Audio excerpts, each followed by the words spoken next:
تو سارے لوگ مرد عورتیں بچے سب قطاروں میں کھڑے تھے اور ہمارے گلے مل مل کر روتے تھے باقاعدہ، اور وہ کہتے تھے کہ آپ کو علم ہی نہیں کہ ہمارے دلوں میں آپ کے ابا جان کے لیے کتنی محبت کا جذبہ پایا جاتا ہے۔ وہ انہیں اپنے گھر کے ایک فرد کی طرح سمجھتے تھے۔ بہرحال حضرت ابا جان رضی اللہ عنہ نے وہاں مسجد کا سنگ بنیاد رکھا،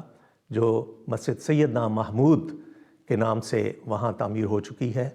اور سارے عرب میں جماعت احمدیہ کی وہی ایک مسجد ہے جو کہ بنائی گئی ہے۔ اللہ تعالیٰ کا بے حد احسان اور فضل ہے، اور ہمیشہ اللہ تعالیٰ کا شکر کرتے ہوئے یہ تذکرہ زبان پر آتا ہے کہ اللہ تعالیٰ نے حضرت مسلم موعود رضی اللہ تعالیٰ عنہ کے ذریعے میرے والد مرحوم حضرت مولانا ابوالعطا صاحب کو خالد احمدیت کا خطاب نصیب کیا۔ ایک دفعہ ایک جگہ پر مناظرہ ہونا تھا۔ میرے والد صاحب انڈیا میں بے شمار جگہوں پہ مناظرات کیے ہیں، تو ایک مناظرے کا واقعہ ہے کہ مناظرہ ہونے سے پہلے غیر احمدیوں نے یہ شرط کی کہ ہم مناظرہ اس شرط پر کریں گے کہ یا تو جماعت احمدیہ کے امام خود آئیں یا کسی شخص کو اپنا نمائندہ بنا کر بھیجیں، اور وہ ہم سے بات کرے، ہم اس سے بات کریں گے اور کسی سے بات نہیں کریں گے۔ تو حضرت مسلم موعود رضی اللہ تعالیٰ عنہ عصر کی نماز پڑھانے کے لیے آئے، اور جب واپس جا رہے تھے اور اسی کے بعد میرے والد صاحب نے مناظرے کے لیے جانا تھا، حضور کو علم تھا کہ مخالفین کی یہ شرط ہے، تو میرے والد صاحب کو کہنے لگے کہ اچھا آپ بھی میرے پیچھے آ جائیں۔ تو میرے والد صاحب ان کے پیچھے پیچھے گئے۔ حضور نے گھر کا دروازہ کھولا اور کہنے لگے آپ ٹھہریں، میں آتا ہوں۔ تو اندر گئے، اندر جا کے حضور نے ایک تحریر لکھی، اور اس تحریر میں یہ لکھا کہ مخالفین کے مقابل پہ جو مناظرے کا پروگرام ہے اس میں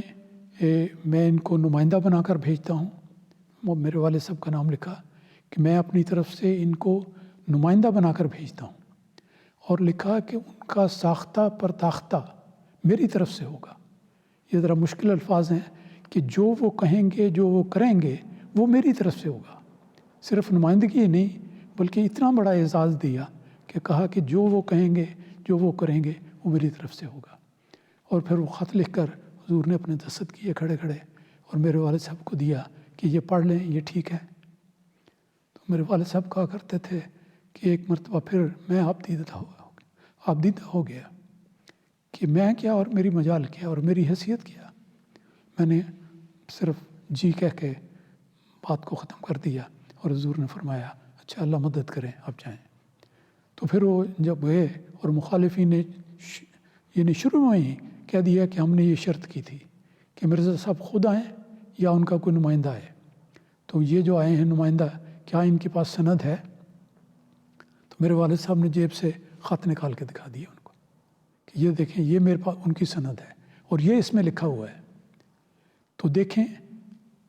حضرت مسلم موعود رضی اللہ تعالیٰ عنہ کی دعا اور ان کی دعا کا اعجاز دیکھیں۔ اللہ تعالیٰ سب چیزوں کو جاننے والا ہے۔ اللہ تعالیٰ نے ایسا انتظام کیا کہ یہ بات سن کر کہ میرے والد صاحب ان کے نمائندے کے طور پر آئے ہیں، اور جو وہ کہیں گے اور کریں گے وہ ان کے امام جماعت کی طرف منسوب ہوگا۔ مخالفین میدان چھوڑ کے چلے گئے اور انہوں نے کہہ دیا ہم نے مناظرہ نہیں کرنا۔ تو یہ حضرت مسلم موعود کی دعا کا کرشمہ تھا، اور اللہ تعالیٰ کا فضل تھا جو اس رنگ میں نازل ہوا۔ حضرت مسلم موعود رضی اللہ عنہ نے آپ کی خدمات کو سراہتے ہوئے اور بعض دوسروں کے خدمات کو سراہتے ہوئے سن 1956 کے جلسہ سالانہ کے موقع پر فرمایا تھا کہ یہ منافقین آج جو جماعت کے خلاف آوازیں اٹھاتے ہیں، بے جا اعتراضات کرتے ہیں، وہ یاد رکھیں کہ ایک خالد بن ولید حضرت نبی پاک صلی اللہ علیہ وسلم کے زمانے میں تھا، تو اللہ تعالیٰ نے آج مجھے بھی اس زمانے میں خالد عطا کیے ہیں۔ پھر فرماتے ہیں کہ مگر یہ نہ سمجھو کہ اب وہ خالد نہیں ہیں، اب ہماری جماعت میں اس سے زیادہ خالد موجود ہیں۔ چنانچہ شمس صاحب ہیں، مولوی ابوالعطا صاحب ہیں، عبد الرحمن صاحب خادم ہیں۔ یہ لوگ ایسے ہیں کہ جو دشمن کا منہ توڑ جواب دے سکتے ہیں اور دیں گے انشاءاللہ تعالیٰ، اور اللہ تعالیٰ ان کے قلم میں اور ان کے کلام میں زیادہ سے زیادہ برکت دے گا۔ میں وہاں بیٹھا ہوا تھا اور اس کے تھوڑی دیر کے بعد تقریر حضور کی ختم ہوئی، خطاب ہو گیا. پھر اسٹیج پر کیا ہوا مجھے تو معلوم نہیں، کیونکہ میں تو بچہ تھا، نہ مجھے کسی نے جانے دینا تھا، نہ میں گیا. بہرحال میں گھر آ گیا. تو کچھ دیر کے بعد میرے والد صاحب گھر آئے. غالباً کافی دیر لگ گئی، کیونکہ لوگوں کا ملنے کا موقع تھا، وہ ملتے رہے. میرے والد صاحب رستے سے تازہ جلیبیاں خرید کر لائے، اور گھر آ کے ہم سارے، میری والدہ، بہن بھائی بیٹھے ہوئے تھے گھر کے سین میں. دار رحمت وسطی میں مکان تھا، بیت العطا. تو ہمارے والد صاحب آئے اور آ کر انہوں نے وہ جو جلیبیاں تھیں میری والدہ کو دیں کہ آج حضور نے جو انعام فرمایا ہے اور جو برکت مجھے ملی ہے، یہ اس پر اللہ تعالیٰ کے شکرانے کے طور پر میں یہ رستے سے لے کر آیا ہوں. پھر اس کے بعد میرے والد صاحب، مجھے یاد ہے کہ چارپائی تھی، اس پر بیٹھ گئے، اور پھر ایک عجیب کیفیت ان پر طاری ہوئی کہ میں کیا، اور آج حضور نے میرے بارے میں کس رنگ میں شفقت کا اظہار کیا ہے. تو ان باتوں کا سوچ کر وہ جذبات سے مغلوب ہو کر ان کے لیے مشکل ہو گیا کہ وہ کوئی بات بیان کر سکیں. تو کرتے تھے، لیکن پھر جذبات غالب آ جاتے تھے. تو انہوں نے بڑی مشکل سے جو چند ایک باتیں کیں، اور مجھے اب تک ان کا تاثر ذہن میں ہے. آپ نے فرمایا کہ آج میری روح اللہ تعالیٰ کے حضور سجدہ شکر ادا کرتی ہے کہ میں کریہا کی ایک گمنام بستی جو جلندھر ضلع میں ہے، اس چھوٹے سے گاؤں میں غریب ماں باپ کا بیٹا تھا.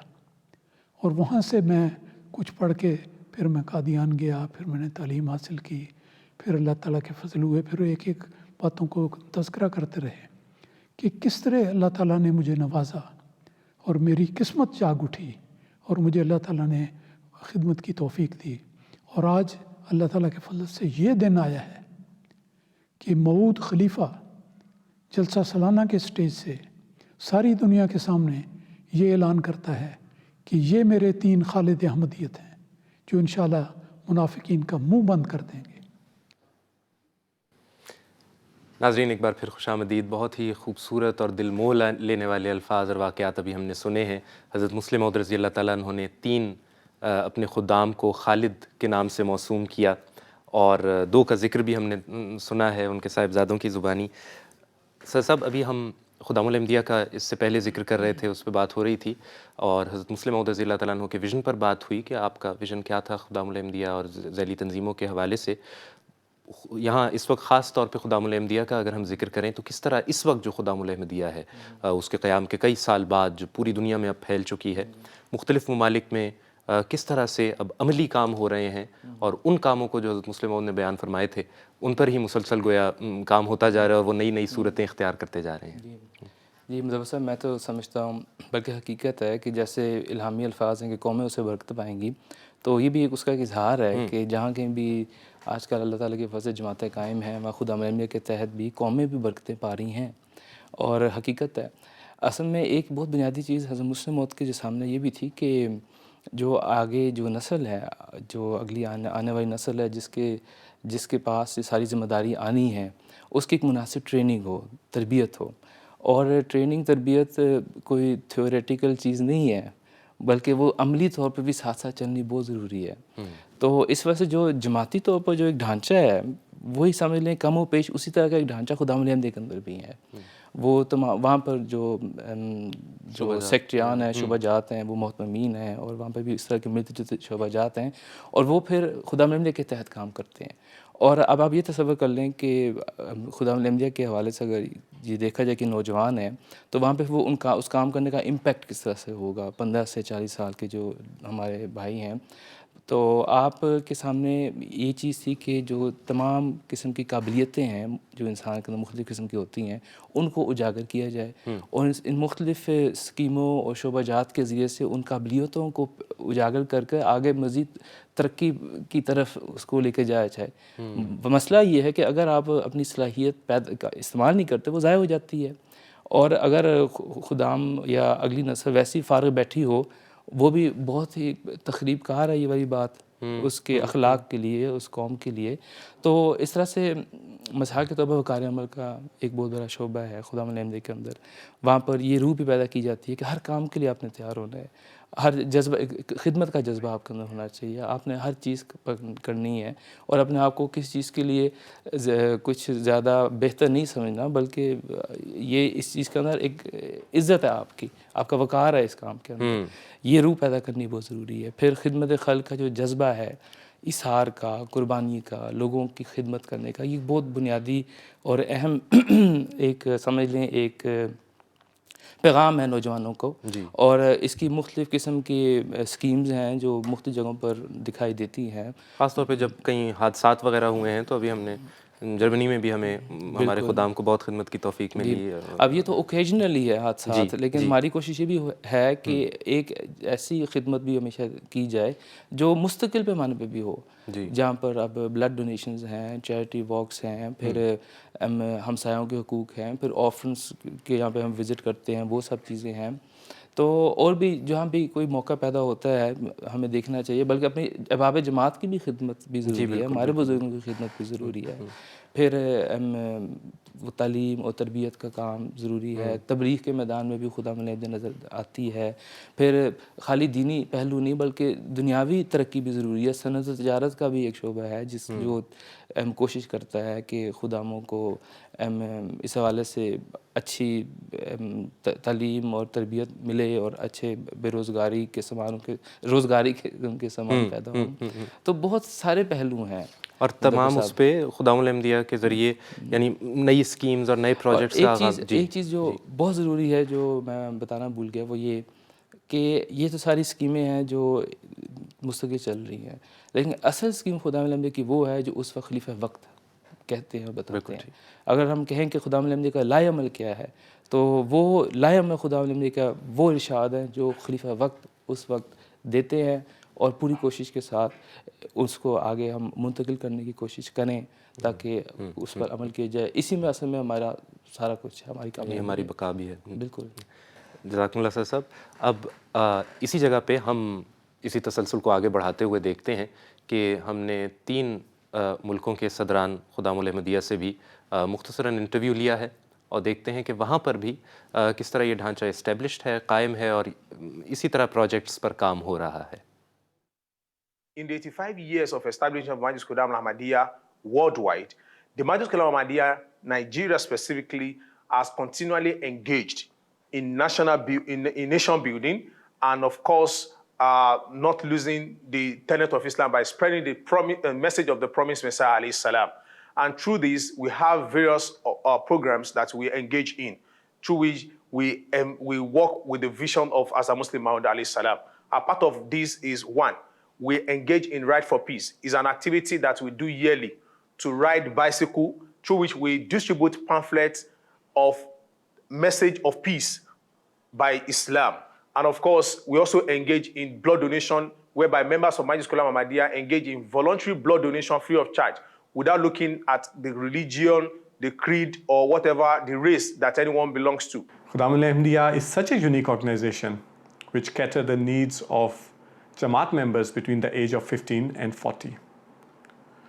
There is so much in this particular organization that not only helps individuals in strive in their spirituality, but also into their day-to-day life. For example, if you have an interest in sports, there is a Shoba Sehat Jismani that provides you opportunity to participate in different competitions. There is a Department of Taaleem which helps individuals enhance their knowledge. The Department of Waqar Amal helps building individuals' character. Amur Talaba Department helps students to navigate through their studies and to help them select appropriate career options. There's so many different other avenues and options that help individual Khuddam to strive in their worldly matters. Other than this, through organizing and managing different programs, individual members are able to learn different skills, such as time management, project management, report writing, and public speaking. These skills greatly help them in the success of their worldly matters. And of course, we also engage in Stop the Crime campaign, through which we communicate to the people of Nigeria that they should eschew any form of criminality, anything that will incriminate them or, incriminate the society in any form that it may come. In the current times, there is so much difficulty we find in our society. The social media, the Western culture, materialism, they are all at their height. And this is the time the message is very much important and critical to the youth. Hence, in all our programs that we design as a Majlis, we focus on the spiritual growth of our members. We focus on tarbiyat programs. We focus on programs that would ensure that we sacrifice to the society and show the true message of Islam. That is our obedience to Allah and also our service to humanity. And that is what we take away from the message of Hazrat Muslim Maud radiyallahu anhu.